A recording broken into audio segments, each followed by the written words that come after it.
First, they need to declare that a clear red line exists and that any Russian drone, missile, or aircraft entering NATO airspace without clearance will be treated as hostile and shot down. No exceptions, no excuses. Second, they need to move NATO forces forward. There needs to be 24/7 air patrols over Poland and the Baltics, reinforced with U.S. as well as allied fighters, tankers, and airborne warning and control aircraft. Then Poland's air defense gaps need to be filled with additional surface-to-air missile batteries integrated into both NATO's command and control system and Ukraine's. Ukraine should become part of a European air shield to protect NATO member borders from threats originating in Russia and Belarus. Third, I believe that NATO needs to increase or accelerate the transfer of modern air power into Ukraine.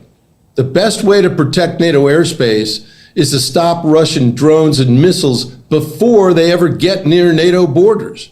And that means more F-16s, longer range surface-to-air missiles, and lifting all the restrictions on how Ukraine employs them. Supporting Ukraine's air defense is not charity, it's collective defense. Finally, NATO must prepare retaliatory options.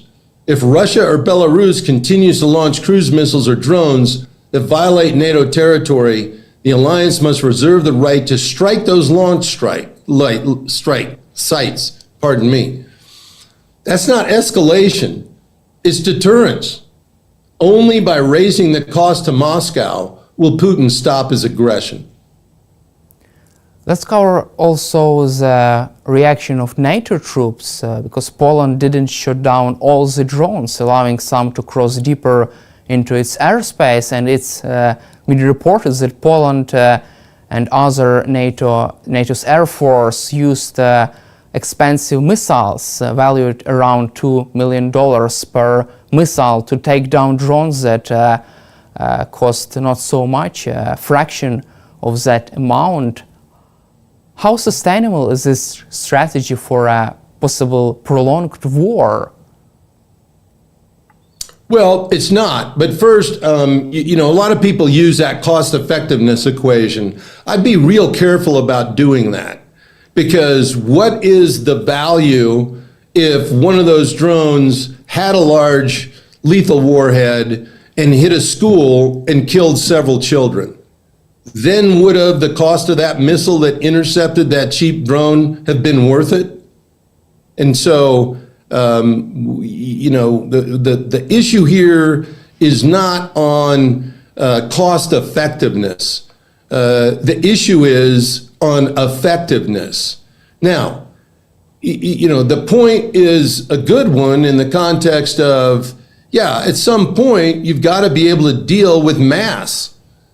So Poland, as well as the other NATO countries, need to immediately improve their air defense capabilities.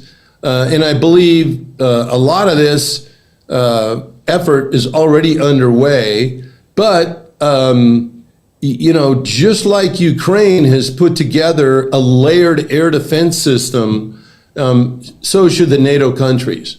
Now, I think that Poland's already on their way to doing that.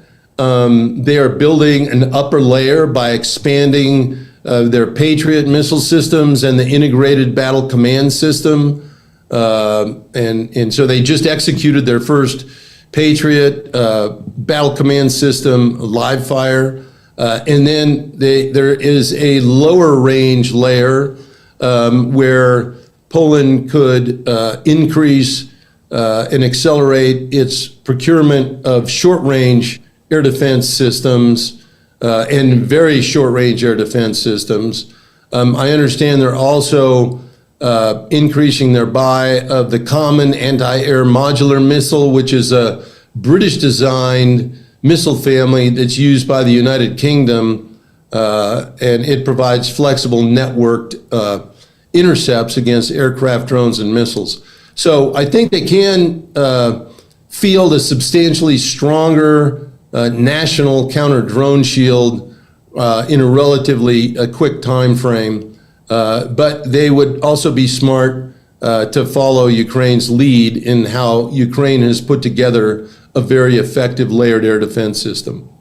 There are also some discussions about the possibility of imposing a no-fly zone over Ukraine. It's not a new discussions. There have been lots of such debates since the beginning of the full-scale invasion of Ukraine. Would you support this idea, this plan during this stage of war in Ukraine? It's a very good question. As you may or may not know, I was the Combined Joint Task Force commander for the no-fly zone over northern Iraq. And I'm here to tell you, it's a very, very complex and resource-intensive endeavor. So the devil's in the details. It depends upon the circumstances, the location. Are you talking about just Western Ukraine, or are you talking about all of Ukraine? What are the rules of engagement in terms of being able to respond to hostile acts that emanate out of Russia proper? And so, one no-fly zone doesn't fit all. I do believe that there is some value in discussing kind of what I alluded to before, and that's integrating the air defense systems of your co-located nations along your border with Ukraine's. And you could envision, no-fly zone is a term that many people have different perceptions of, but you could envision incorporating aircraft, defensive aircraft from other nations being involved in air defense of not just Ukraine, but their own nations, that would involve flying over Ukraine and intercepting Russian missiles. So, yeah, I think that is an option that needs to be further explored and see if there could be agreement with partner nations to actually implement.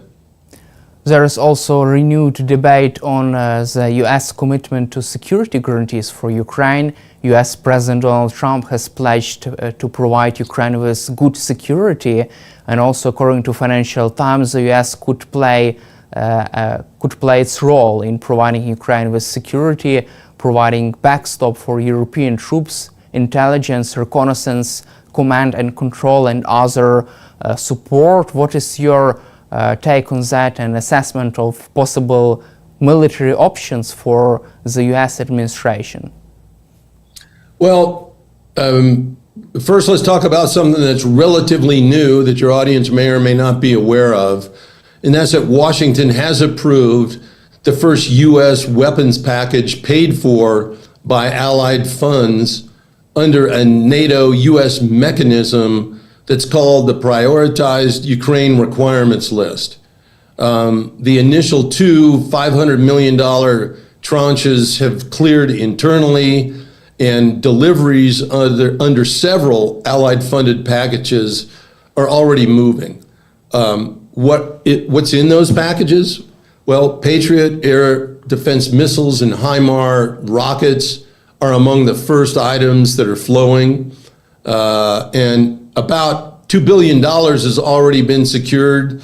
So total Allied commitments are expected to reach around $3.5 billion by October, specifically to buy U.S.-made munitions for Ukraine. Now, why does that matter? Well, this is a pretty substantial effort at the burden sharing, what's called burden sharing. That's allies financing U.S. stockpile drawdowns so that Kyiv gets high-impact systems faster, just as Russia ramps up its planning for winter strikes.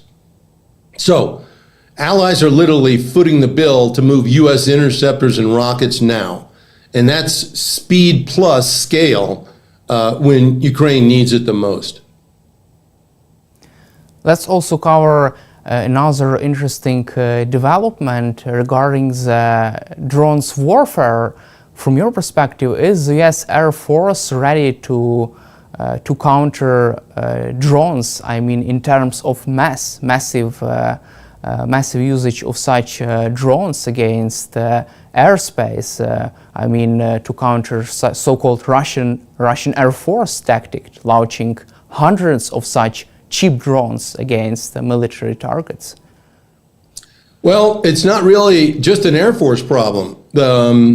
The use of drones, quite frankly, is an alternative when combatants are unable to achieve air superiority.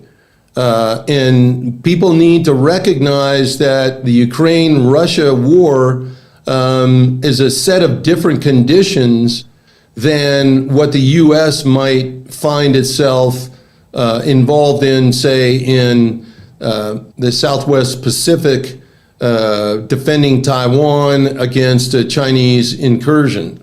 Okay, where those two combatants are separated by hundreds of miles. And so you're most likely not going to see, quite frankly, a bunch of quadcopters that have a range of about 10 or 15 kilometers making any difference. Now, your question's a good one, because certainly defenses against massed numbers of quadcopters do have an impact. But the United States military is paying attention to that. But we also have means that are not available to the Ukrainian Air Force today, and that's to be able to gain and maintain air superiority in the battle space.